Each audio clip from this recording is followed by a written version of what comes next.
Затворањето на очите пред проблемите со кои се соочуваат наркозависниците кои од оправдани или неоправдани причини не добиваат соодветен третман не води кон ништо, вели доктор Весна Лабровска, која повеќе од една деценија работи со оваа категорија луѓе.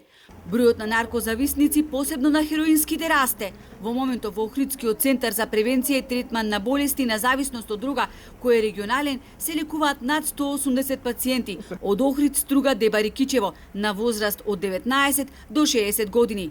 Центарот, кој според обемот на работа е најголем по број на пациенти во внатрешноста на земјава, функционира во две мали простории и несоодветни услови, а за наркозависниците се грижи само еден лекар.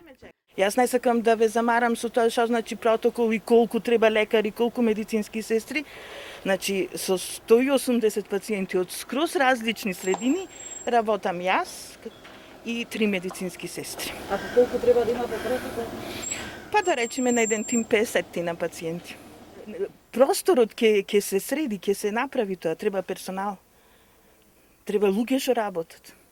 Годините минуваат, но никако да се најде соодветна локација за центарот и негово доопремување. Од 2017 година, откако се затвори дневниот центар за лекување на наркозависници, кој беше сместен на приватен имот близу детска градинка, сега објектот во кој добиваат терапија се наоѓа во кругот на болницата, во непосредна близина на инфективното оделение, во иста зграда каде што се наоѓа и оделението за туберкулоза. Откако на социјалните мрежи осамна фотографија на наркозависник кој полугол се шеташе во кругот на болницата, лекарите негодуваат.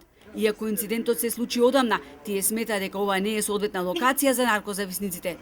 Директорот на болницата вели, наше е да им обезбедиме терапија, други институции одлучуваат каде може да се згрижат наркозависниците, без да се решетуваат селејќи се од една во друга болничка зграда. Извесен период наркозависниците делеле исти ходници со трудници и новороденчиња, жени кои се лекуваат од гинеколошки заболувања. Порано центарот беше во старата зграда, уште пред да се гради болницата над оддел за гинекологија, сега е дислоциран во најоддалечениот дел од болницата, кој што нема допирна точка со болницата.